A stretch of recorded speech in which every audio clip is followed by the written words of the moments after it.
A lot of coach got fit Good in. afternoon, this is the House Appropriations Committee. It is Thursday, January 22nd, 2026. It's about 2:45, and we're delighted to have Senator Welch with us, back from Washington, to come and talk with us. And welcome, Senator. We're just very glad to have you here, and we're happy to chat with you and talk about whatever you'd like to talk to us about.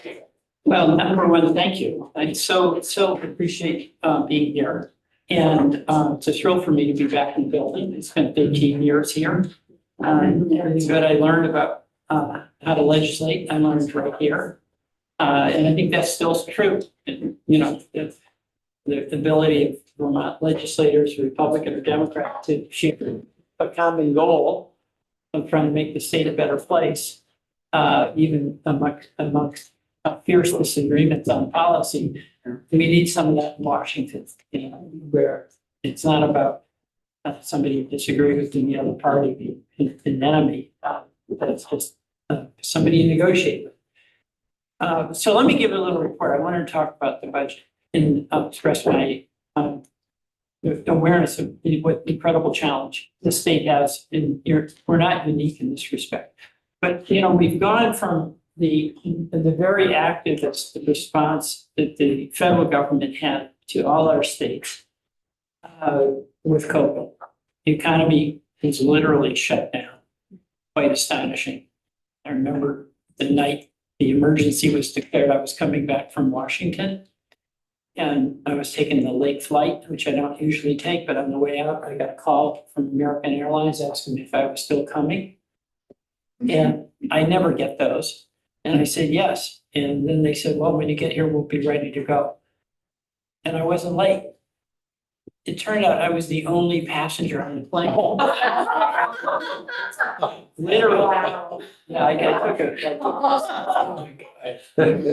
Have your own private jet. Yeah, let me move up into first class. I didn't have to conceal my good ride. But that's literally, that's how it was. It's like that. And I remember driving I got into Burlington and I drove down and there was nobody on the highway. So it just, the economy was stopped and the federal government responded.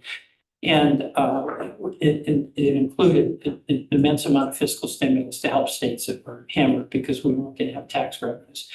And then, of course, that became its own issue after we got through COVID and was it too much and inflation, all those things that we're still dealing with. But the bottom line is, you went from a situation where you had the federal government providing significant financial assistance to the states to cope with COVID, and where some states, I think, were really wise in how they spent the money and established things that had more durability to them. I think Vermont did a good job there. But now we're in a situation where that money, number one, is obviously dried up. But number two, we're in a situation where even what is appropriated by Congress is being clawed back by the administration.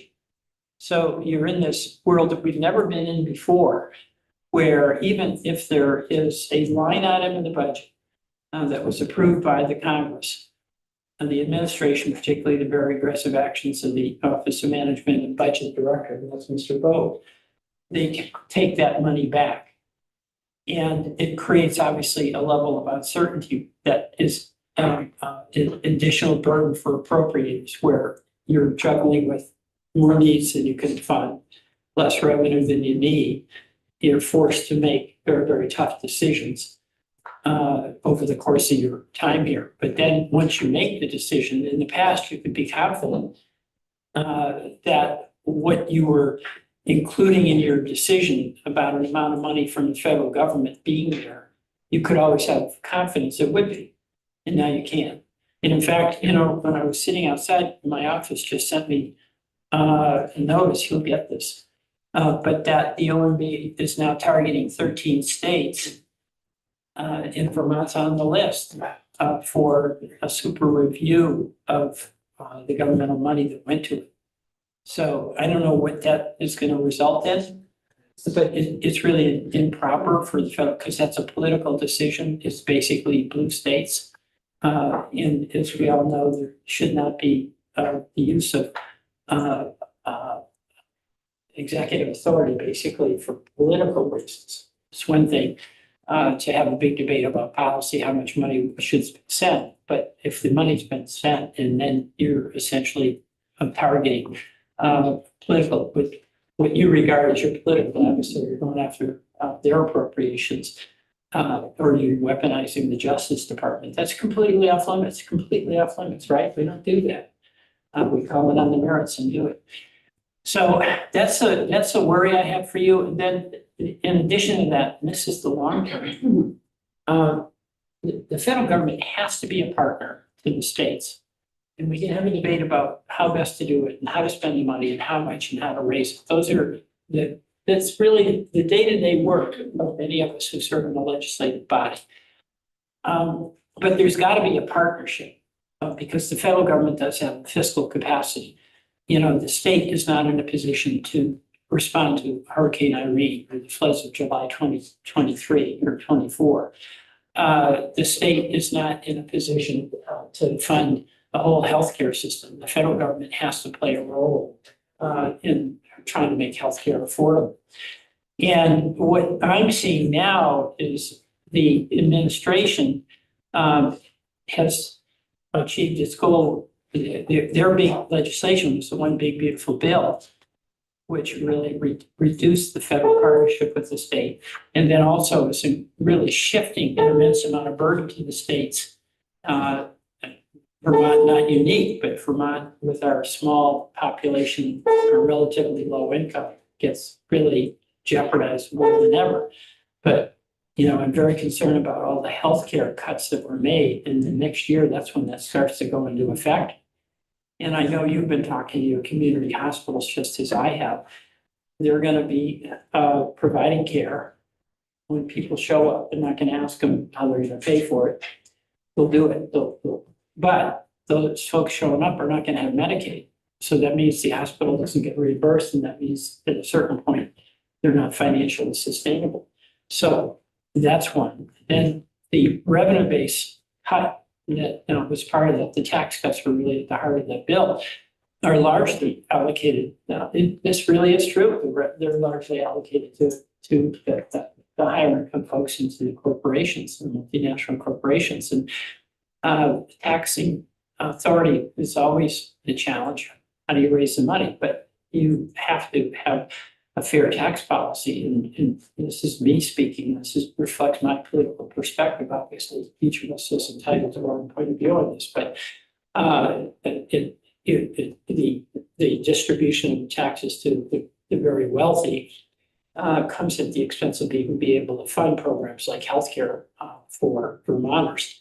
And that's a dynamic that we're in, and we're going to have to adjust to, even if many of us in Congress and many in this room push back on some of those policies. But the added element of uncertainty is what I just read here, and that is that there's now going to be targeting of blue states. And I don't know what that means. I can't tell you, but it's not good, right? Because when you're in here making your decisions on the budget, it's not a blue state, red state deal. It's figuring out, all right, how do we fund education? It's how do we fund our agency of commerce? You know, what is it we want them to do? How can they do it better? It's what are we going to do about property taxes? They're really killing Vermonters, and how much of the general fund budget can be put in to try to buy that down? I mean, these are really, really hard decisions. And even as there are disagreements across the aisle on how best to do it, the goal is to get affordable education and affordable healthcare. You know, that's your goal, and you don't have the fiscal flexibility that the federal government has. So, you know, I'm very upset actually about the role the federal government is starting to play, where it's abandoning the responsibility. We have to be partners to the state. You know, I see my job is identical in the Senate as it was when I was here in the state Senate. And that is, we all are here trying to make public policy that makes life easier for people we represent, whose jobs are a lot harder than ours. How do you keep a farm running? How do you keep a manufacturing business going, you know, in the midst of these tariffs and just the variability. But that's our job, is to help people have a better shot at being successful. And I think all of us would acknowledge that a lot of the people we represent have a much harder job making things run, paying the bills, training a workforce, doing things that require constant daily attention. But it can only be done when there's a sense of partnership, a sense of shared commitment, some humility.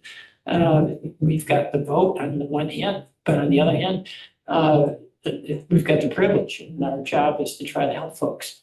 And what I'm seeing, and this is a tug of war now in DC, but there is an attitude on the part of Russell Vogt and the administration to basically take government out of a partnership role, pulling back on healthcare, pulling back on the environment, where we can actually have good jobs and maybe lower utility costs.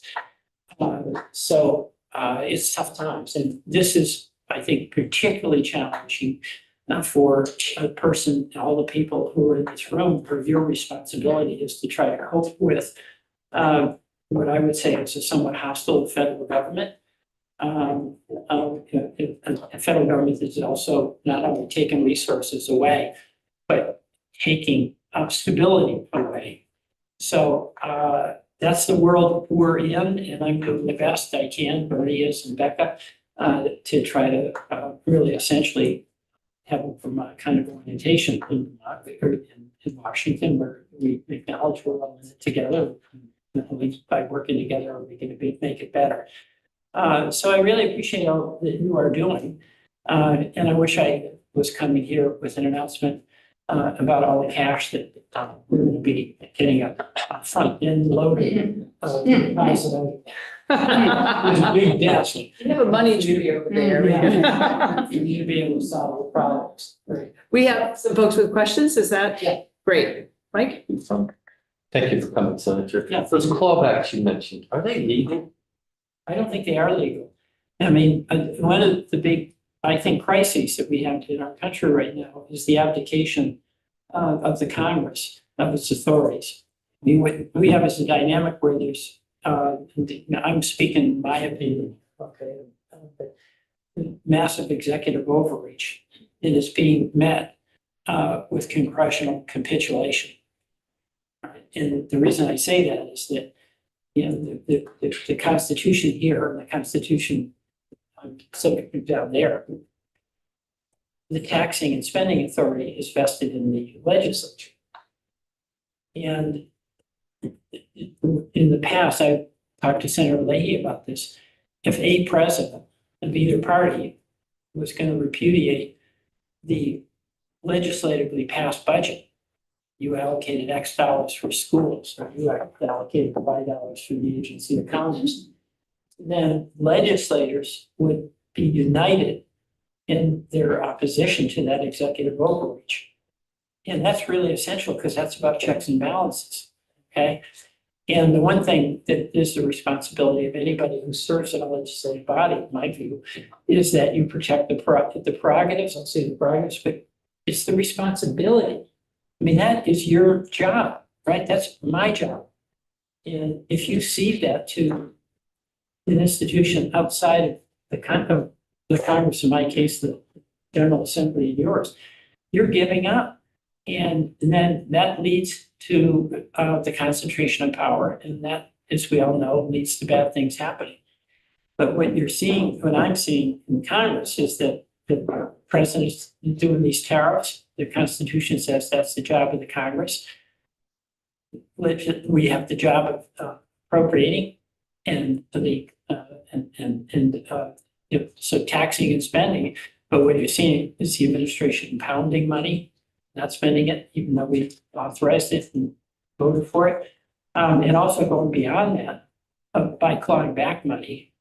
And then in some cases, not even spending on something other than what the money was appropriated for. So this is a crisis in the Congress, in my view, is that we have to, as a Congress, accept our responsibility and not cede that to the executive. So that's a dynamic that's very much still underway. So, yeah, go ahead, Dave. I have a question too. You go ahead. Thank you. Senator, from your view, do you believe there are enough Congress people up for reelection who might be in swing states who will have to moderate their views in such a way that they may take positions against the administration and give us perhaps different results? Well, I hope so, but we've got a real problem with democracy, right? Okay? And it's getting worse. We saw for the first time in the history of our country, we're having new congressional districts that are being drawn between the census. Right. And explicitly for the purpose of trying to get advantage President Trump started this, but ultimately the Democrats were replying in kind. So we're trying to develop these districts where the politicians are picking their voters as opposed to their voters picking their representatives. So I think this partisan gerrymandering is terrible. It's terrible. I think campaign finance is terrible.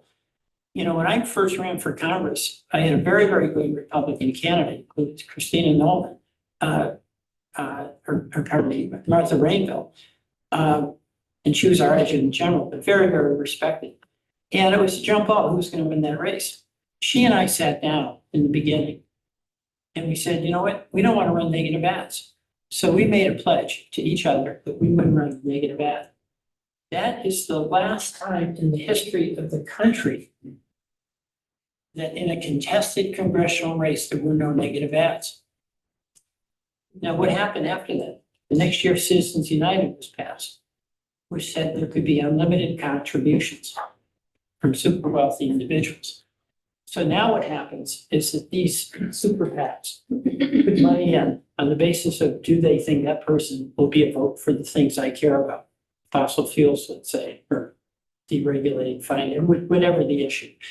And the candidates don't even control the money that gets spent. So when Martha and I made that agreement, we were in charge of what ads went on the air. Now you're not. In 2004, the 100 wealthiest individuals in the country contributed $44 million to all the campaigns. Last year, the 100 wealthiest contributed $1 billion. Okay, so these are some of the things that make it difficult. So you get these partisan gerrymandered districts, which I think is very bad. You've got this unlimited campaign spending. I think it's very, very bad. These are some of the challenges, and I'm pretty proud of Vermont because we passed, the General Assembly passed legislation putting a limit on how much could be spent in campaigns, and we're very proud of that. But it got overturned by the Supreme Court. So there's some things that are making it tougher. John and then Lynn. Oh, sure, thanks. Oh, you might go next. I'll go after Lynn. Okay. Obviously, the cost of healthcare is what it is here today. Here in the hospitals, I think do the best they can to try to manage that the best they can with, their oversight, things they can do budgetarily here, pre-con care board. And I was on a trustee for a long time for a hospital. We have a good relationship with them to manage our budget the best we can. And yet, here we are. We got to figure out our budgets here. We're falling short these days here. Right. The payer mix is different than what it has been in the past. We're seeing a lot more Medicaid, Medicare, portions in our revenue sources here. And I've talked to lots of people about this, and they always kind of ask the question here, especially those that are involved in the provision of healthcare. Can we get a little better reimbursement from? So I guess for that. Yeah. Can we get a little better reimbursement, from Medicare, Medicaid? Do you see a pathway moving ahead to the pathways? Beyond the subsidy piece, which I don't believe the subsidy going away at this stage again. All right. Let's just be candid and honest with ourselves, okay? The direction we're going in is the wrong direction. 15 million people are going to lose their health care. One big beautiful bill, all right? So we have to deal with the cost side of healthcare. You do. Okay. Agreed. But you don't deal with the cost side by taking away people's health care. They still get sick and they show up to the hospital. So how do you have a system, where it's a sustainable system? Because these premium increases we're getting, all right, they're not affordable or sustainable. They're not. So the things that our healthcare system, we spend the most, basically 2 times as much here than in European countries, Canada. And it's not that they don't have their own challenges on healthcare, but they have better outcomes by public health measures, including longevity, infant mortality. And they spend half as much, it's more sustainable. So obviously, something like us paying 3, 4, 5 times the amount for a prescription drug that the rest of the world pays, it's a problem. So, bottom line here, there's got to be governmental involvement in healthcare, but it's got to be about trying to reform it, make it affordable and sustainable, and not not thinking the answer to this is to take away healthcare. Because this will make it worse. Those folks who no longer have Medicaid, and it is a lower reimbursement. So you've got a good point there, okay? But ironically, It's not the only. no, issue, but with the problem too is you take away their health care, right? They get sick, they go to the hospital, the services are provided. Guess who ends up getting the cost shift? It's the private payers, it's the employers, right? So that dynamic is not sustainable. And see what's so terrible, you can't control it. I was really interested in healthcare and we worked a lot when I was here. But you've got the employer-sponsored healthcare with ERISA, you've got Medicaid, you've got Medicare, and you don't even have jurisdiction over a lot of those things. So this is where the federal government has to play a major role. We have to, and it has to be about focusing on this cost side. Because my view is that if you don't control the cost, you're not going to maintain the access, right? Yeah, I just want to say about the accounting of the funds. My memory serves me right, the Congress didn't respond when Richard Nixon did this Right. back in the 70s, and I would assume that that's still on the books. Is there a legal way, is there a court case that you go back at? Because I'm not sure he ever did that, but it seems to me like that was set up and honored for many, many, many decades. That's right. And that was at a time when whether you were a Republican in Congress or you were Democratic in Congress, you were in Congress. And that meant you had to protect your responsibility, spending taxes. And those days are not, those days are gone. There's a lot of capitulation. There have been court cases that have been successful in reversing some of these decisions the administrations make, particularly about. But it's constant. It's not, the administration, they just do it again and they do it again. And it's like, how many lawsuits can you file? How can we keep up with it? Meanwhile, the folks who are depending on the money in real time are on hold. And damage is done, obviously. Let's say you just didn't pay you stopped sending the funds to the agency of commerce and community development. I mean, that would take a toll on it. Even if you went to court and 8 months later, it was said that they were on it. So it's a very aggressive administration effort, and they have a lot of tools. And my lament here is that anybody who has authority, the leaders I've admired, they have restraint. They don't do things just because they can. They understand that even though they may want to do it, they've got to make a judgment about what's the collateral consequence of this. And restraint is a necessary quality, in my view, in a political leader. And again, and I say that whether it's a Republican-oriented or Democratic-oriented leader, and that restraint is one of the things. And Vermont has that. I think, we don't think that we come up with a pie in the sky answer for everything. We know it's hard. We know it takes effort. We know it takes follow through. But that's not the world I'm in. So Senator, in 8 days, it will be January 30th. The continuing resolution. Continuing resolution, and Right? are we gonna have another government shutdown? I don't think so. I do not think we will. I'm not hearing any of my colleagues talk about it. What's gonna happen if the CR is expiring January 30th and nothing's. Well, I don't have an answer, but there are two things. One is we could get a budget deal, that's getting complicated by what's going on in Minnesota with ice, right? And so that's a main, we're not here to talk about that. Mhm. But the options are that we get a budget. And I'm actually, the budget that the appropriators have agreed to outside of the DHS budget is actually pretty bipartisan. So there's a strong desire among my Republican colleagues, you know, Susan Collins in the Senate and Tom Cole in the House, and their counterparts, Rosa DeLauro and Patty Murray, to get a budget and have the Congress be doing the budget, and not do a CR, because that is us abdicating our responsibility.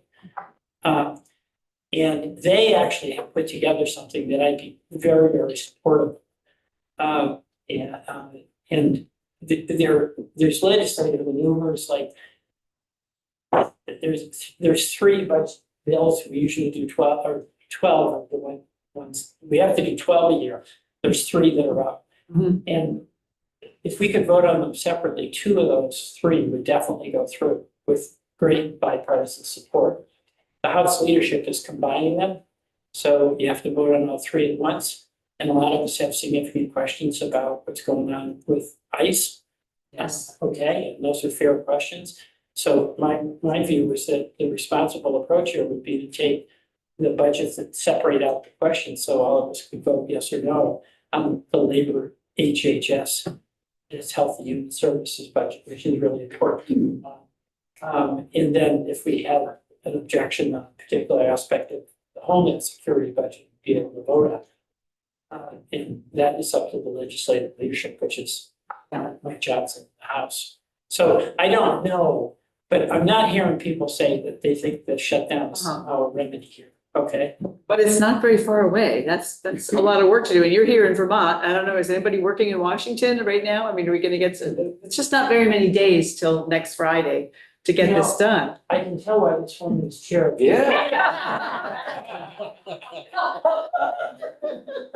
That's good. Like, focus on the practice.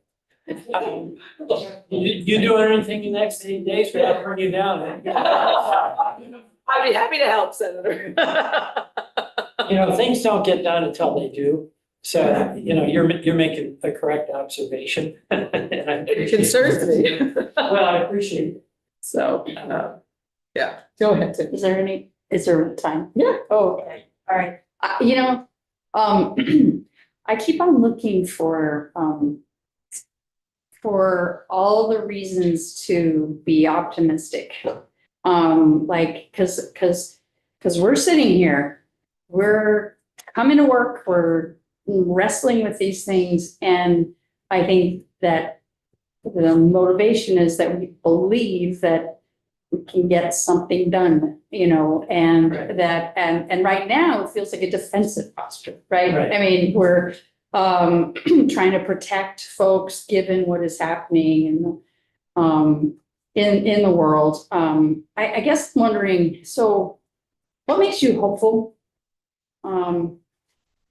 as you're doing your work?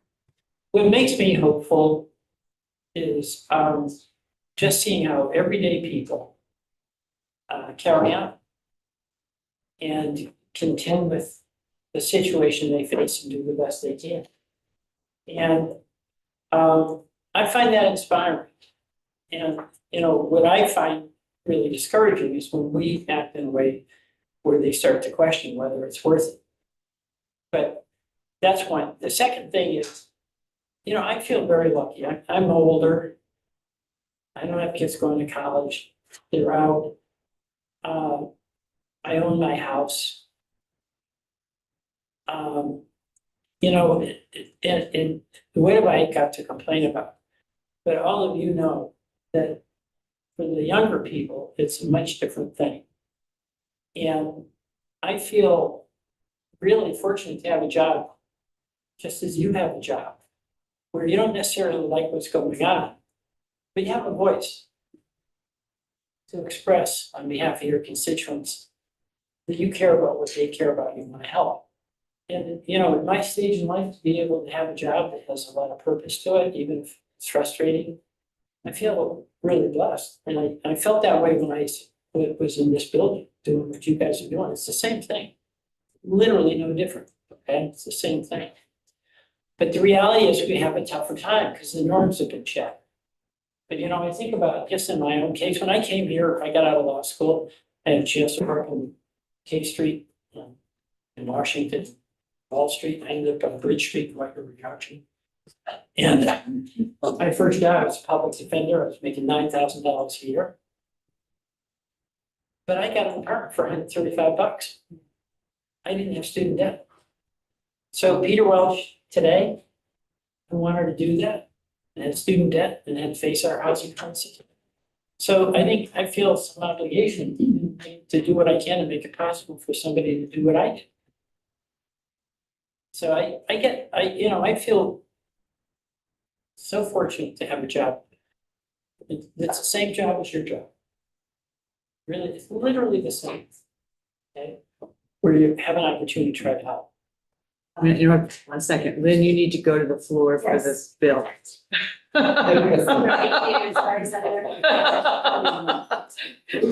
Still getting the work done. Other questions of, yes, Tom?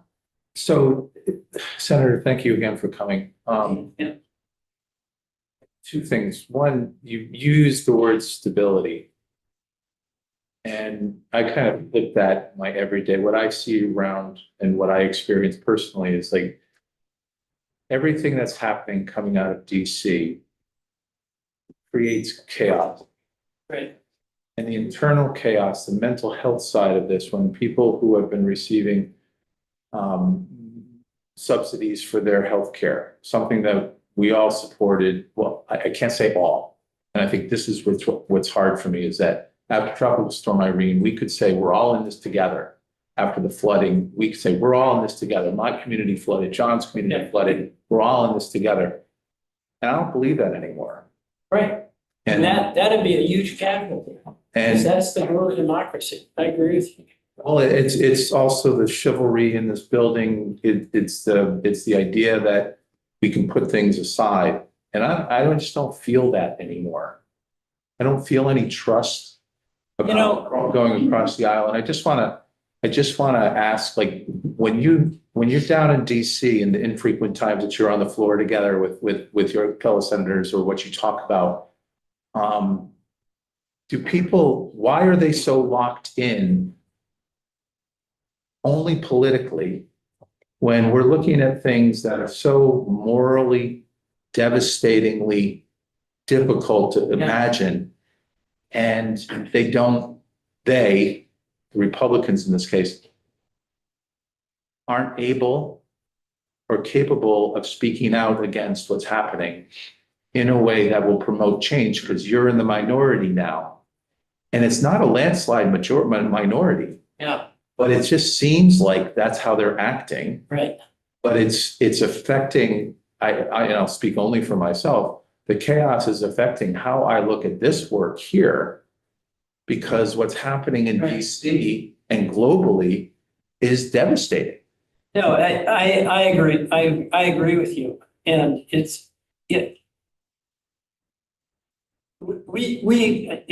I want to be careful here because I don't want this to sound partisan, but the rhetoric that the president uses where people he disagrees with are scum, or the Homeland Security Secretary talking about these horrible people and calling them scum and objectifying others who disagree with what they're proposing creates an atmosphere where people you disagree with are your enemy, as opposed to somebody an adversary.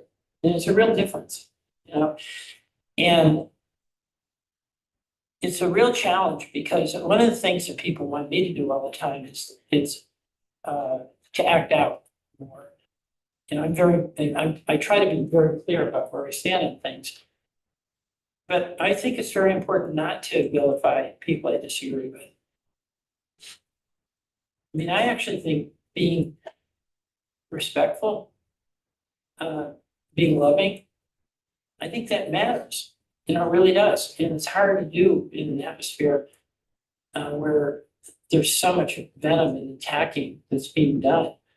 And you want a lot of the people that support us or that want us to respond in kind because they are hurt by it and they want some recognition of how outrageous this is. But I think you can articulate that. But for me, it's also important to stick with what I learned here. And that is give the benefit of the doubt to somebody that you disagree with. And do that even when, you're kind of wondering about. So it's like a choice of how you want to be in the world in a way. Even if right at the moment, all these things are happening that are really dispiriting people. I mean, that's the thing that I hear from Vermonters, Peter, why don't you do something? Or why can't we? That's really dismay, but you gotta do your work, best you can in the most constructive and positive way possible, and have some confidence that will make a difference in the long run. Glad you're there. It's not an easy place to be. I was down for an NCSL conference before Thanksgiving and, I could feel it. And Yes. No, and we gotta get through from the this. administration in to talk and it was very different. Yeah, it is, it really is. But anyway, we're all Sticking it out. Yeah, I do believe that, and we'll get through it, but we're not quite sure how yet. But we need major reform, things like campaign finance reform, gerrymandering, a lot of these things that make people cut off from having confidence that their vote makes a difference. Vermont has always been in the forefront of that, but with the Supreme Court that we have, which I think is making some really bad decisions that are hurting democracy, and the immunity that our now president has. I think that's really terrible. So whatever happens, I think we're going to have to be working hard on some major reforms, so that citizens are put first. So thank you. Thank you so Thank much, you. Senator. We really appreciate it. Meet regularly Jeanette White back home. Oh, wow. She said, say hi. Well, you say hi to her. Jeanette White used to terrorize me. That's great. She showed up in the pro tem office. Thank you. Yes. Yeah. Thank you. Yeah. Bye-bye. Okay, thanks so much, Thank you. Senator. Take care. So committee, we're still live. Great. I'm just thinking about what we're going to do. And I'm not sure that we do. Yes, so I think we're done for the day. The things that we were possibly gonna have are gonna be pushed up to morning. Tomorrow, Adam is gonna come in right at 9 a.m. And we are gonna, unless Nolan, do you have anything for us? Okay. Maybe something later. Yeah, okay, so we're still live. We'll be here again at 9 a.m. If you've got things you're following up on, be ready to talk about them tomorrow. So